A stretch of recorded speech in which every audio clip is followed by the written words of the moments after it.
Tonight I have a very special guest named Glynda-Lee Hoffmann. She's joining me for the hour to discuss her book, The Genesis Code, Your Key to Unlocking Hidden Genius. This is not just another book interview.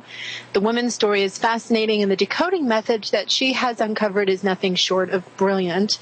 And I am so glad that a woman has written this book, and I'm so glad that she does this work. She is quite phenomenal. Her book is fantastic, and it keeps you going. You definitely just can't put it down. Unknown to all but a few, the Book of Genesis is coded at the letter level. The key to this code has periodically been lost and found in the 25 centuries since it was written. Buried in the text of Genesis is a secret document like Qabala, a teaching like no other designed to unlock the limitless possibilities in the human brain. This book is the true story of one woman's journey to uncover that deeply hidden knowledge. Through an unusual study method revealed in these pages, the author, Glynda, has discovered Genesis to be a manual that transforms us from mere mortals into transcendent beings. Right down my alley. I am happy to have her here. I'm excited to talk to her.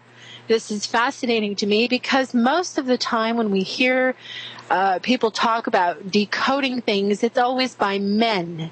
Men. There are very few women who are on the mainstream platform or even the alternative truth platform that allow women to really get us, in front of the audience and talk about what they know, how they find the information, how they can decode it.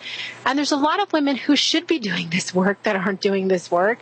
I believe the feminine aspect of the decoding is what actually allows it to be decoded. And when you have a woman connect to this information, it comes through differently, through intuition and feelings. Not that men can't do it, it's just different when a woman does it. So when I saw her book, her publicist contacted me to come on the show, I really thought this was going to be a great conversation to have because so many times I sit here and talk with all of you or with my guests about this kind of synchronistic happening that goes through things and, how we find our way to certain things or information or how we connect the dots or how we put things together. I certainly have been, dabbling in that over the last few years, putting things together on my blog, The Yin Factor, and talking about the different codes that happen, in events, in life, in, ways that we can break it down. And she has unveiled the information. I believe you're going to really enjoy this show tonight and you're going to like it. Get her book, The Genesis Code, and read it because it really is fascinating and it really does suggest that the human brain, the mind-body is thoroughly connected to the world around us. And when we break that code and we legitimately connect to it and we legitimately honor that connection in a proper way and we develop and nurture that connection, it can indeed increase intelligence, but it also can increase a kind of intuitive consciousness that is really what is connecting with everything. And it can make you smarter. It can make you, just more connected with all elements of yourself, your intuition. You'll notice things that just start to happen around you that normally you may not have noticed once you start tuning in. So anyway, Glynda, thank you so much for being here. Welcome. Well, hi, Hillary. That was quite the introduction. I think we're already best friends. Well, I did really enjoy this. When your publicist sent this over, I looked at it and I love the cover of your book. I was very excited to talk to you, and so thank you so much for being here. So how did you get started on this journey? Where would you like to share with everybody how this really started for you? Oh, my. Well, it started when I was 5. How about that? I heard a voice. It said, things are not what they appear to be. And then when I was 11, I had a very unusual mystical experience with Jesus, who taught me that seeing, discernment, clarity would unlock all my secret wishes for happiness and joy. And I asked him to teach me how to do that. And then I was given a book by someone The Cipher of Genesis by Carlo Suares, a French author, while I was living at a contemplative community called the Christ Circle. And in that book, I learned that Genesis was a coded text, and I learned what the code was, and I learned how to decode it, and it took a long time and a lot of really hard work. But it was so rewarding because it gave me what I longed for, which was clarity. And this, interestingly, and of course I didn't see this path until I was in my 40s, but I started with a voice that said things are not what they appear to be, and I followed through to an experience where I asked Jesus to teach me how to see, and then I got a book that trained my brain to see by reading a story about a woman who eats a fruit that opens her eyes. Eats a fruit and opens her eyes. Did it say that's what really happens in Genesis. So she basically merges with the plant kingdom and opens her eyes to being a visionary. Yes, in fact, I need to lock my dog in the closet or something. We know you're home. We know you're home, so we'll be okay with that. Thank you. When I learned that the code was teaching me how to interpret Genesis, and that the correct way to interpret the Garden of Eden story was as a manual for how to attain awareness by using the brain as a tool, and so that the whole garden story is a story about how we as human beings can unlock our genius through the powers of awareness by doing exactly what Adam and Eve did, which is eat the fruit from the tree of the knowledge of good and evil and transform that interpretation back into its original information, which is not duality but wholeness. That's what Eve discovered. See, in the story, Adam is told that if he eats that fruit, he will die. It's not a commandment. The commandment comes in the verse before that, and it says he can eat any fruit from any of the trees. But there's a warning. If you eat the fruit from the tree of the knowledge of good and evil, you will surely die. Then the next verse says, oh, you need a helpmate. So when he's given the warning, he's alone. And if he eats that fruit when he's alone, he will die. But then the story changes. He needs a helpmate. She's created from his rib. Of course, this is all mythological. The serpent talks to her and says, if you eat this fruit, you will be wise. She says, I want to be wise. So she eats the fruit first. She transforms the knowledge because she realizes that it was produced by the tree, which was generated by the seed, which embodies the pattern of wholeness, which integrates opposites, the germ and the husk. And she goes, this is not the knowledge of good and evil. That is a distorted interpretation. It's the knowledge of wholeness. So she gives it to Adam, and she says, don't take my word for it. Eat it yourself and see. And he does, and the very next verse says, and their eyes were opened. So once I understood that this was a story about me, about how my brain operates, that I need to eat the knowledge of duality and digest it differently. And I learned the pattern from the Qabalah that everything that we see emerges from the energy of wholeness, beginning with light, which are photons. That there is no duality. Duality is a distorted perception of life. And all the information that we are fed through our culture about duality is all wrong. And that if we want to learn how to see clearly, we have to train our brain to interpret information in whole pieces, not distorted duality pieces. Interesting. So we have a different translation based on the code that you've discovered of this book that tells something completely different than what most people believe, yes? Yes, entirely different. And I didn't discover this code. I don't know why I was led to this code, but it became obvious to me in the 40s that I was led there. It was because when my friend gave me the book by Carlo Suares, I'd never heard of the Qabala. I had no idea what the Qabala was. Mm-hmm. I wasn't searching for the Qabala. Someone came up and handed it to me. But I was drawn to it. The minute I got it in my hands, it almost burned my fingers. I mean, I couldn't wait to open those pages and get into it. And even then, I was so frustrated because I didn't understand a word of it, and yet I couldn't let it go. So for 9 months, while I struggled and struggled and struggled to try to pierce this veil of information that I was banging my head against, I just was a ball of frustration.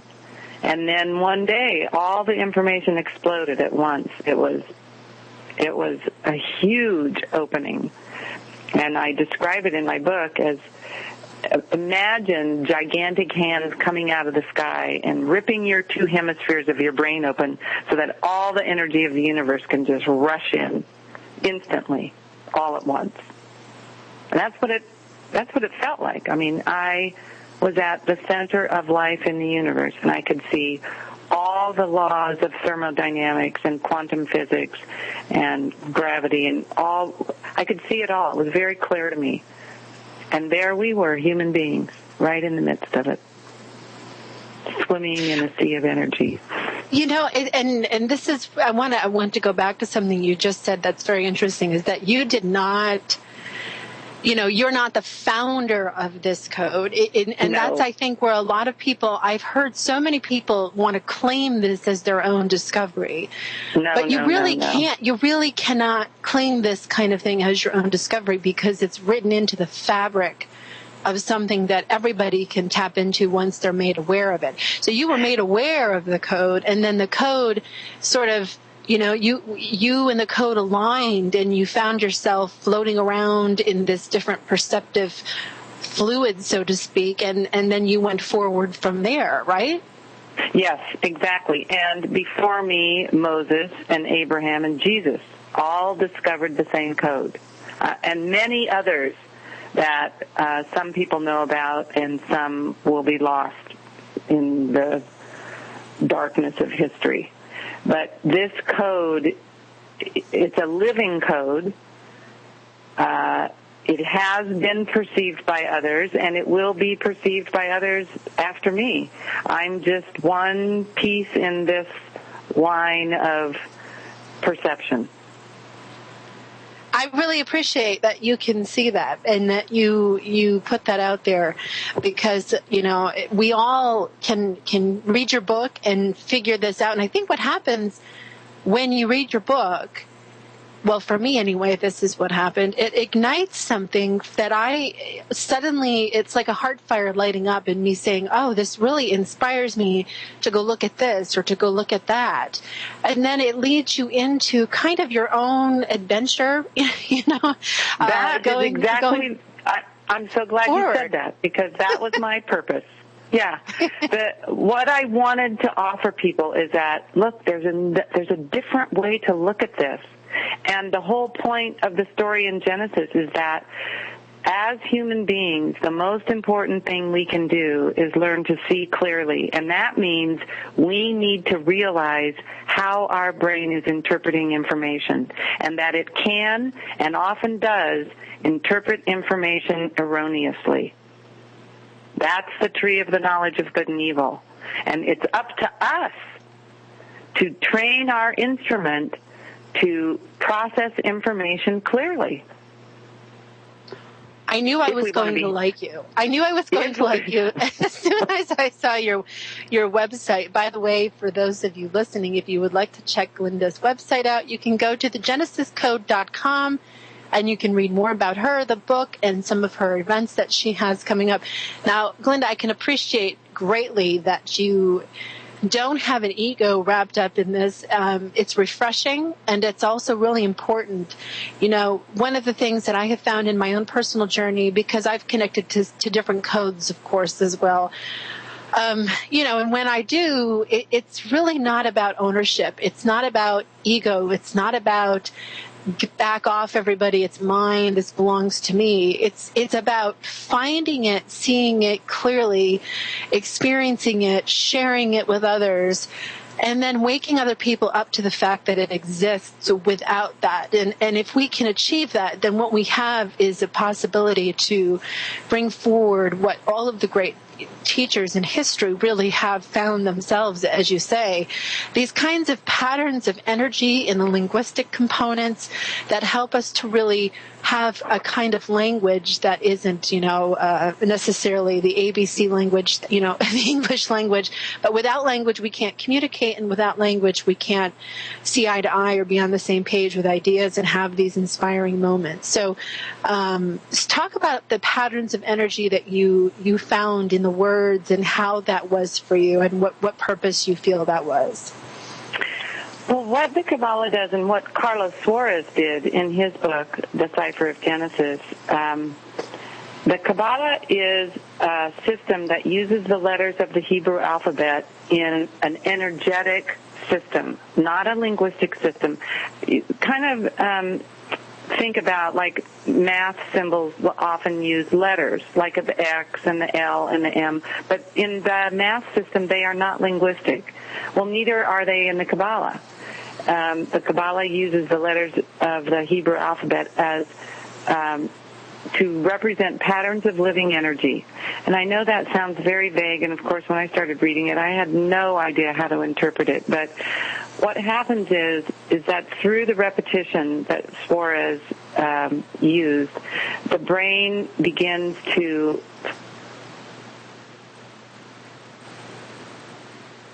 energy.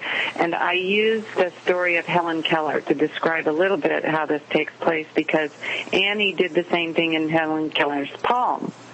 When Helen was 7 and Annie was working with her, Helen had been blind and deaf since she was 19 months old. So not only had her brain barely begun to process language, it had no ability to process literacy, which is what the signals that Annie was producing in her palm were. They were literacy. They were trying to teach Helen to read.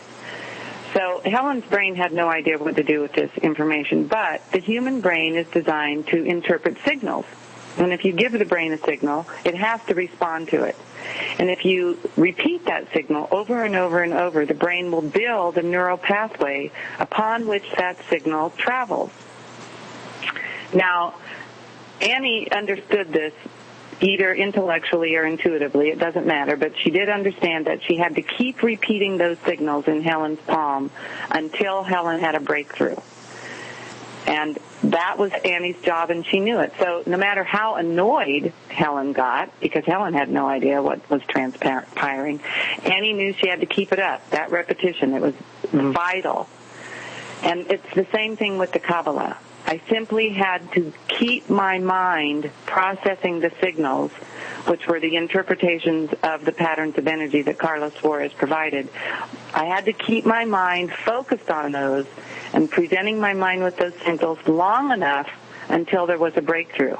Now, while I was in this process, I had no idea that's what I was doing. Absolutely none. There was nobody telling me that this is what I had to do. But I had a drive. And the drive was created by those two experiences I had as a child, which created an intent. I had a longing, a deep, deep, strong longing for clarity. Now, I didn't even have that word. I had no idea that what I wanted was called clarity. But I knew that I wanted it. And somehow my subconscious was able to tell me that I would get it if I just stayed glued to this book. And this all, of course, was subconscious because none of it was conscious. I didn't know what I was doing. The book was frustrating. I couldn't understand it, and yet I couldn't put it down. So I was in this mystical experience that I had no idea was in. I was just extremely frustrated and moved, and it allowed me to stay focused enough until I had this breakthrough. And the breakthrough was enormous. It showed me, first of all, that the code was real, and that it affected the way my brain perceived, and that it could be repeated. Before that, I'd had several mystical experiences, but they seemed to just come and go willy-nilly on their own. I had no control over them whatsoever. I had no idea where they came from, what they meant. But this was a structured teaching that would produce this experience over and over again with different variations. And that was the first thing it taught me, besides this experience that was very similar to a near-death experience, in that it's beyond space and time, and it puts you in this dimension of pure, loving, unified energy. And once you have an experience like that, you never fear death again, because you realize that whatever is beyond this experience we have through our senses it's not scary, it's beautiful. So those were the first two big lessons. And then after that, I didn't need that other motivation, that unconscious motivation. I had now a conscious motivation to keep studying the code. So these were physical sensations that you were feeling? Were they actual physical sensations that you would feel when you would contemplate or meditate on these codes? Well, they were What the code actually does is train the brain to perceive information beyond the senses, in the realm of energy. And that's what it's designed to do, and that's what it does if you keep with it long enough. And that's what Jesus understood, and that's what Moses understood, and that's what Abraham understood. Everything is energy. So this is why they studied these books and these stories and these teachings, because it wasn't so much that taking them literal as it was the acts of energetic coordination that the structure put together. Yes? Yes, and it's the same in every kind of mystical or spiritual study. What we're after is the same thing. We want that experience of unity. We want it in a way that it is undoubtful. In other words, that it's so full and so deep that there's no possibility of missing it or not recognizing it. And that's what the Qabala gave me.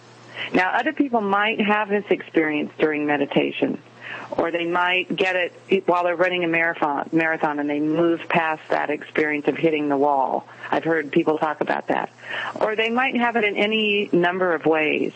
But once you have this experience of unity that is unmistakable, you never see life the same way again. You never see life as duality. And you never get caught up in the old distorted messages that the senses tell us about life. And the other thing that happens is that you then know, it's even beyond belief, you then know that it's possible to attain everything you want to attain. For me, I wasn't after riches or fame or status or anything like that. I just wanted to be happy. I just wanted to be satisfied and fulfilled and live a creative, joyful life. That's all I wanted. And that experience helped me realize it was possible. It was a long process, but it happened.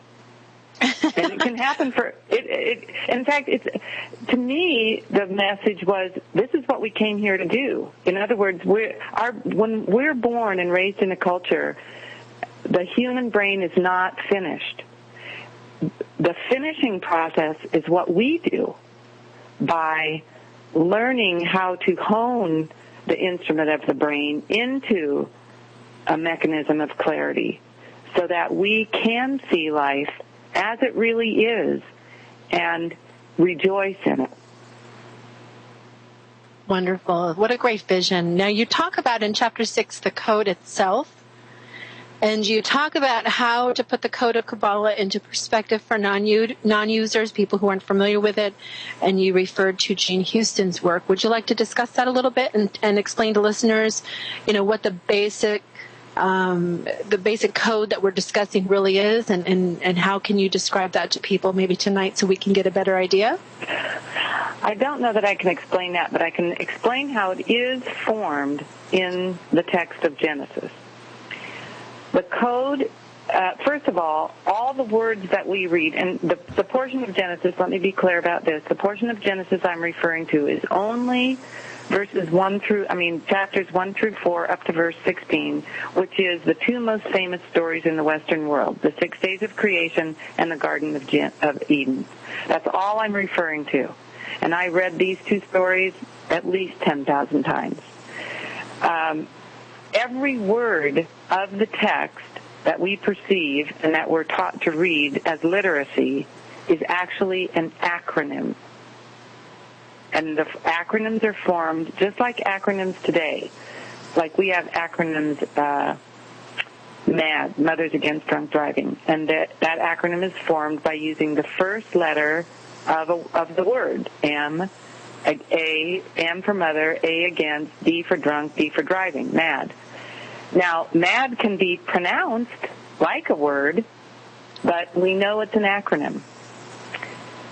What we have not been taught is that all the words that we think of as words in this portion of Genesis, those are acronyms. And the acronyms are created by using the first letters of the names of the Hebrew letters. And in the context of Kabbalah, the Hebrew letters are not linguistic. They don't refer to any kind of linguistic system. They refer to an energetic system. But this is how the code is created. It is these acronymic formulas of energy that appear to us as words of text. So that's the first thing you have to get beyond. These are not words. These are acronyms, and they need to be studied letter by letter. Very interesting. And all the letters, all these Kabbalic symbols, all have holographic qualities, and they are all integrated with each other.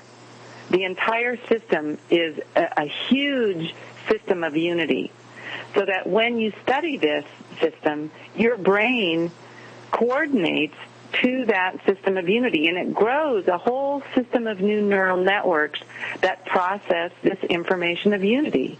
And pretty soon, takes a different length of time for each of us. For me, it was 4 years to get the whole foundation of unity established in my brain. But once that system is established, your brain processes information differently. It processes it in whole systems, not dualistic systems. And it learns to discern that anytime information is presented in a dualistic system, it's distorted. Something's being left out. So we actually get the truth of reality based on the whole picture, not the duality. The duality doesn't cut it. No, in fact, we learn to realize to just ignore duality, because that's what it is. It's an illusion. And that's also a great spiritual teaching, too. So, so we have this wonderful acknowledgement of how this works and so if people want to try it, what do you suggest that they do? Besides read your book. Up until a year ago, I had no idea how to teach the Kabbalah, because I understood how difficult it was, and I understood that most people won't be driven the way I was. So they're going to need something else to help them stay focused long enough. So I finally learned how to create that. And at some point, I hope that enough people will gather around who want to do that we can form a class, and I'd be happy to teach it. And in that sense, I wouldn't be teaching at all. I would just simply be presenting. And it's the presenting over and over and over through the repetition that does it. But My book because is simply... I don't mean to interrupt you, but I do want to ask the questions as they come up, just for, I'm sure other people might be thinking the same thing. So Sure. we have something that really can't be taught. It has to be experienced. Is that a correct statement? Yes. Yes and no, kind of. It's something you really have to you have to approach holistically, literally, with your whole being. You don't even have to approach it holistically, because it doesn't matter how you approach it. It only matters that you approach it and that you stick with it long enough, because it's the repetition of the definitions of the symbols that does the work. But what happens is that when we approach it, no matter who you are, I don't care who you are, the part of your mind that is dualistic will raise its head and say, this is nonsense. It will resist it. And so the trick is to ignore that message and keep going here, even though this part of your mind is telling you to resist it. That's the hard part. So you simply have to keep yourself in front of it, like Annie Sullivan did with Helen. You have to play Annie to your mind's own Helen. The reason I'm chuckling, Glynda, is because it sounds so much like what we hear in other venues for spiritual, evolution or enlightenment, is that we have to make sure fear doesn't come into the mix, because fear really changes everything, and especially changes things chemically. So does the brain work really the way it's supposed to when it's in a chemical state of fear? I was chuckling because it seems yeah, consistent. the point is fear will come in, and you have to learn how to ignore it. That is the point. Because what I learned from Genesis, from that Garden of Eden story, is that the fear mechanism in the brain is the strongest neurochemical process in the brain until we develop our powers of awareness to become stronger. And that's the only way that we overpower fear. We never overpower fear itself. We simply build a stronger system of awareness that is able to ignore fear consistently enough that fear no longer plays a major role in our life.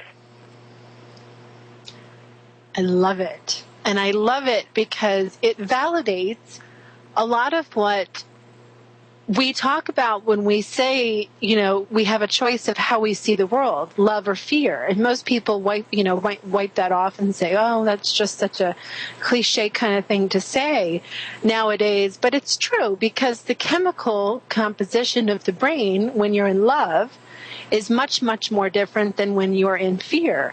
And you just hit it on the head by saying that the state of fear in a brain is one of the most strongest chemical kind of eruptions that we have as human beings. So if we allow that to come in, we really do change our chemical output, which goes outward into the world around us. And people can feel it, and animals can feel it, and plants can feel it. And basically we affect the environment that we're connected to based on our state of mind. So when I think about, texts like the Qabala, or I think about people like yourself who have had this experience of connecting to the code and sharing the experiences with the code and realizing that there really is something here, that this is very real, it also brings up in my mind the codes of numbers and how numbers will show up. A friend of mine, Hillary Carter, who lives in France, wrote the 1111 code. And I know that, a lot of people have talked about the 1111 phenomena and a variety of other different number codes that pop up consistently, whether it be in text or events or even just your personal everyday experience as you go about your journey. And they follow these numbers, and they follow what they mean through numerology and astrology and Dramation and all these other things that people do. So do you feel that this is kind of the same thing, an evolution, or just a kind of, how do you see the numbers involved? Interestingly, the Qabala has a number component, and when I first studied the Qabala, I used the numbers because it was way too difficult to use the names of the letters, which was the other way. So for the first 3 years, I studied Qabala using only the numbers. I don't know exactly how other systems use numbers because I never did study any other systems besides the Qabala. But I do want to reiterate this thing that you talked about before with the fear mechanisms in the brain. What I learned in the garden story and through my own path and journey with clarity and about the brain is that we came here as human beings to train our brains to move beyond fear. That's what we came to do because we have a frontal lobe.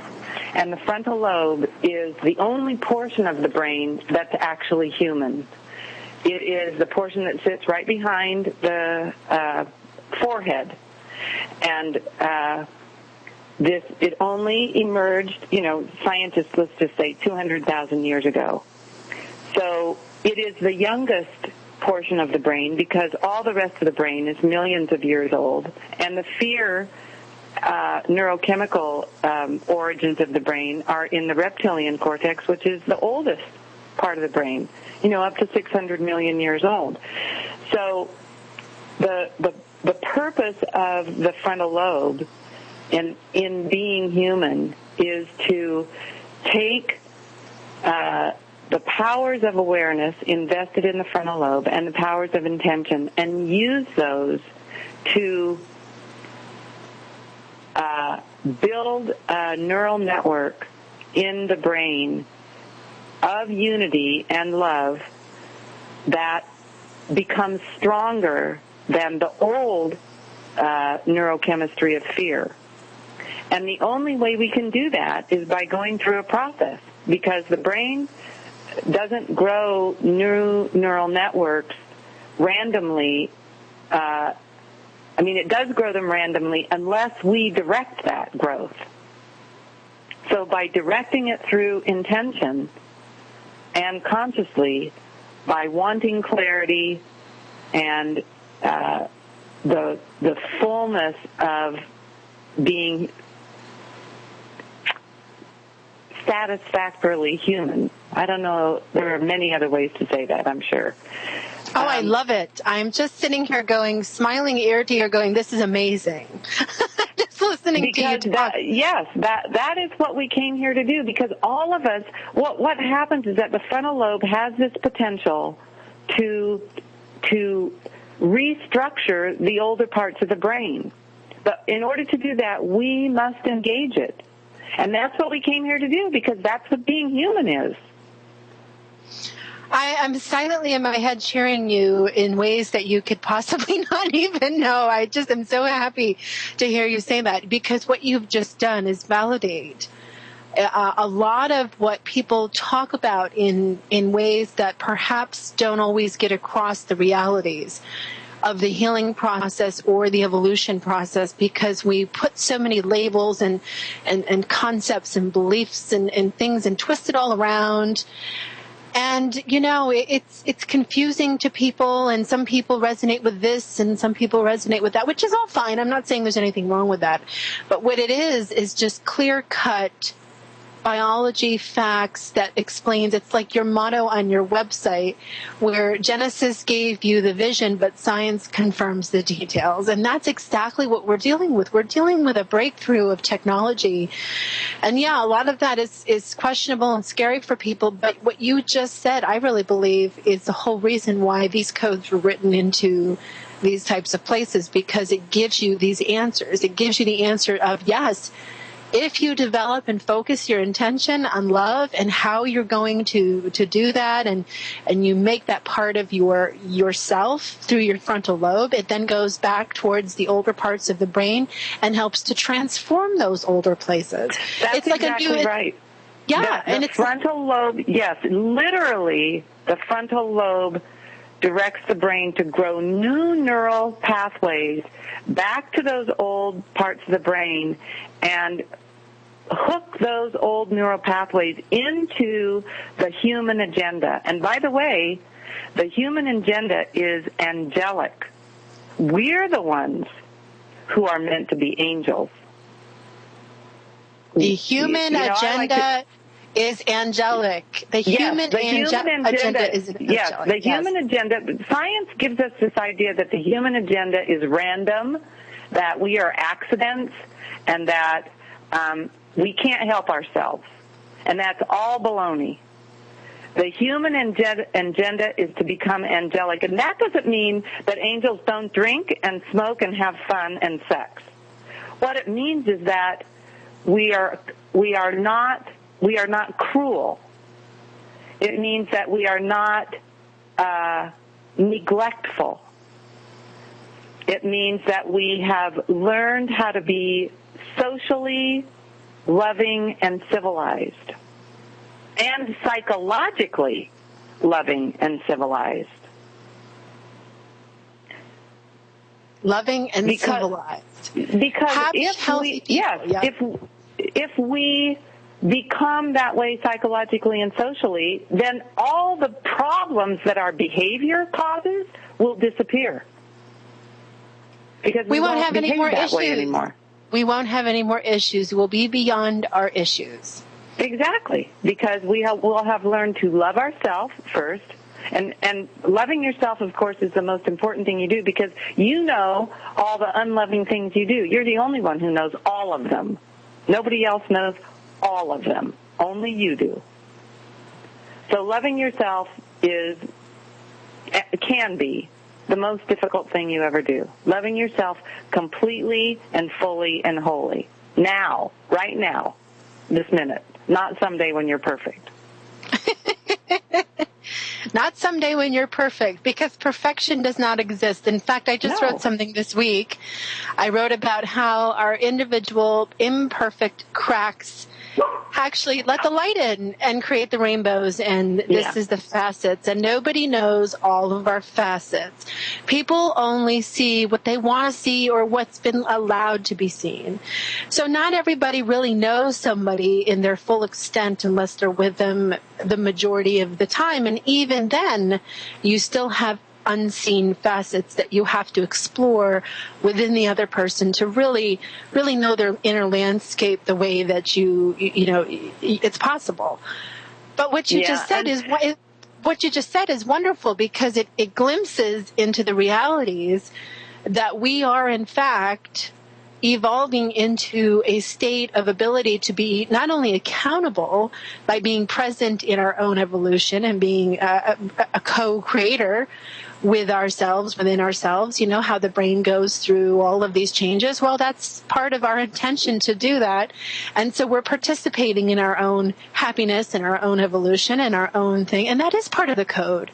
The code has a purpose, and the code's purpose is what wakes us up inside our human body. Well, first of all, the code is about living energy, and all life is about growth. That's what life is. That's what we see that everywhere around us in nature. Everything's growing. Well, that's what we came here to do. We came here to grow into being fully human. And that means having an angelic nature to ourselves and to others. And you know, I just want to make this distinction. Being angelic does not mean being perfect. It just means being kind and gentle and tender. When I think of the unpolluted mind of a child, I think of perfection in the sense that it hasn't learned to hate or judge or distrust or have any kind of experience that's negative. When they meet a stranger, they generally automatically just are curious and go about that curiosity in ways they have no preconceived judgments or perceptions of other things. And so when we as adults try to recreate that state of mind inside of ourselves, we're doing ourselves a great service, because we practice that ability to come at another or come in unison with ourselves and others in a way that allows for really magical things to be shown. And I think that, do you feel that as people work on, codes like such as this, or other codes in general, when we work in groups, it actually helps create a kind of group consciousness, which is a stronger force when we're unified together? Mostly because of intention. Intention is the power that we harness that allows us to go into the unknown and extract the jewels of information that we need and want. And when a group of people work together with the same intention, we magnify each other's intent and ability to process this information. So, yeah, there's no doubt about that. And not only that, but the frontal lobe is the only place in the brain that processes all personal and social information and all the information of intention. So when you have a group of people and their frontal lobes are all humming together with the same intention, you can't help but affect each other and perhaps beyond your own group. I have to say that again. When our frontal lobes are all humming together, you can't help but feel the effectiveness of that. That's just a brilliant statement. It's a brilliant statement because it's what bees do in the hive. It's like a hive. Really, I mean, if we look at nature and we look at what nature does around us, nature was the original altar, really, before all of the myths and stories and religions came about. You know, nature really shows us exactly what we need to see, and we can learn so much about ourselves by observing nature. And so I have had this experience with other people. I have seen other people have this experience with other people, and I've heard feedback from people who've had this experience, and it's brilliant and breathtaking all in the same time because it's so real. And I think what really shuts it down is when people get afraid. They fear it, or it just becomes too much, and they want to shut it down because the connection is so overpowering. You know, not overpowering. It's not about overpowering. It's just about, I think, that vibration, that hum can be really intense, and the intensity is what scares people. It can be overwhelming. So I understand that part. Especially if you're untrained. I mean, I literally ran around in circles at some points when I was studying this because I had so much energy. I had no idea what to do with it, so I just ran around in circles. I mean, it was crazy.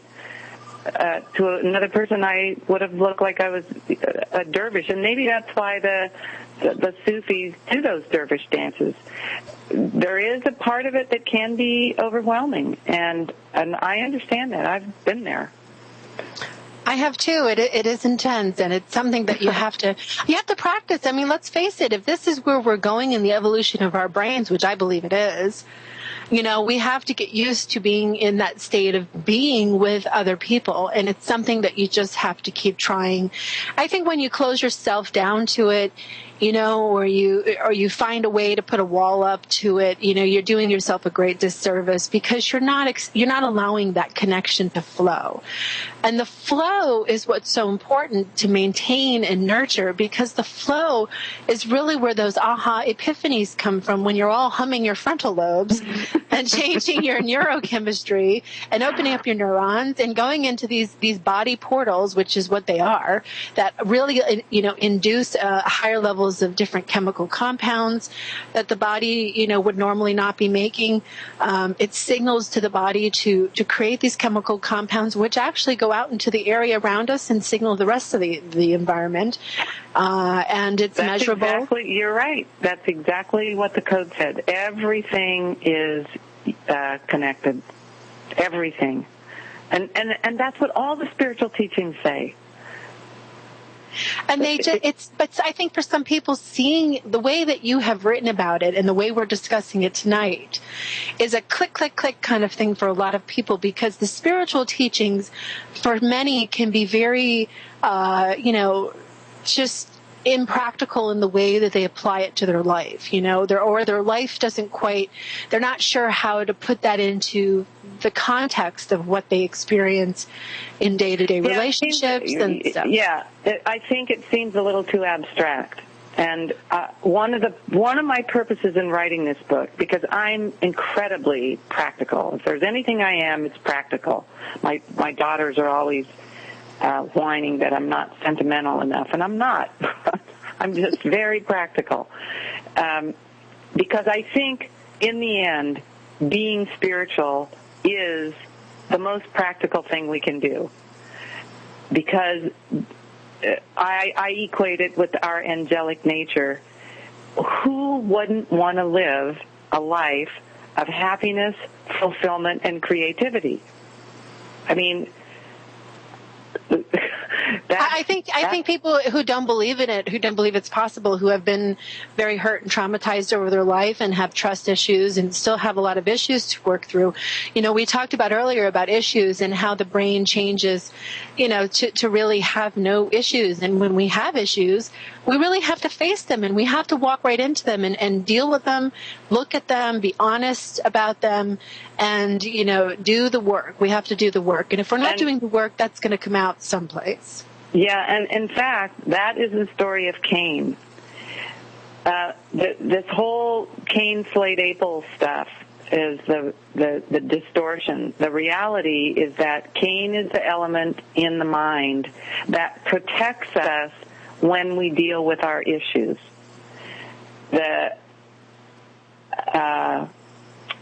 When I learned how to understand the Garden of Eden story, and that it was about the brain and how the brain processes information in order to change and grow by expanding awareness, I understood that Eve represented the frontal lobe.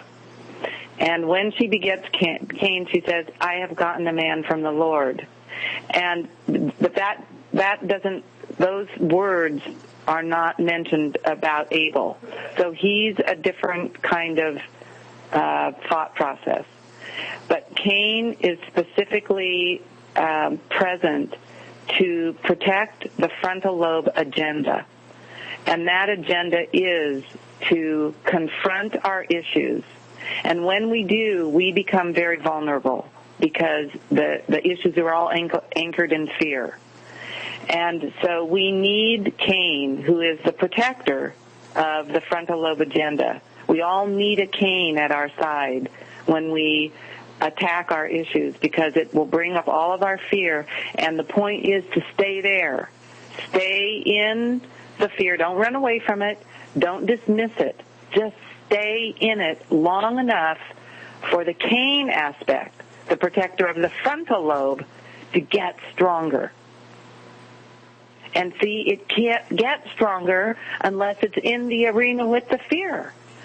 I mean, it's that same old pattern of competition. Competition isn't there to create a winner and a loser.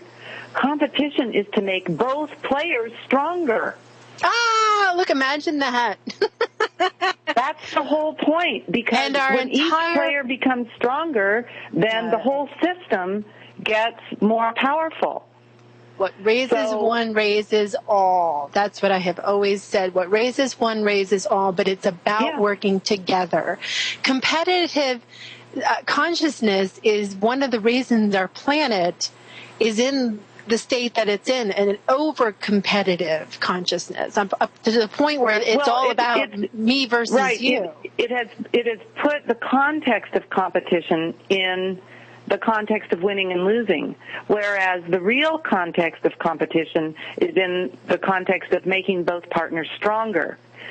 And that pattern is everywhere in the Qabala. In the Qabalah, is this ability to alternate the opposites in a dance that makes both of them a better dancer.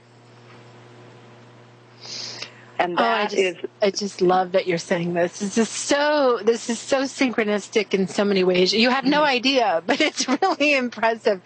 We're running out of time. We're coming down to the last minute or so of the show. And I want to make sure that people really understand that we just barely scratched the surface on the complexity, but also the simplicity that exists in this woman's book. It is brilliant. It is amazing. Glynda-Lee Hoffmann, The Genesis Code. Get a copy, buy it, get it for yourself for Christmas. You can thank me later. TheGenesisCode.com. I can assure you. Hillary, I want to remind your listeners that I have a free booklet on my website titled 7 Techniques to Cultivate Your Genius. And it's just a little booklet of exercises that I picked up along the way that really helped me do that dance. stay in my awareness and build up my my neurochemistry of awareness and clarity so that I could solve my problems. Excellent. Everybody, listen again, go into the archives, play it over and over, share it with all your friends, send it to everybody you care about. It's important. Thank you, Glynda, for being here. I really appreciate everything you've done and sharing your story and taking the time out to be with us this evening. Oh, and you've been such a fabulous host. Thank you. Okay, everybody, we're out of time. Next week will be my show with Maria Yesperu, Messages for the Winter Solstice. It will be my last show for the month, and I hope you will be here to join us for that as well. Good night, everyone. Namaste.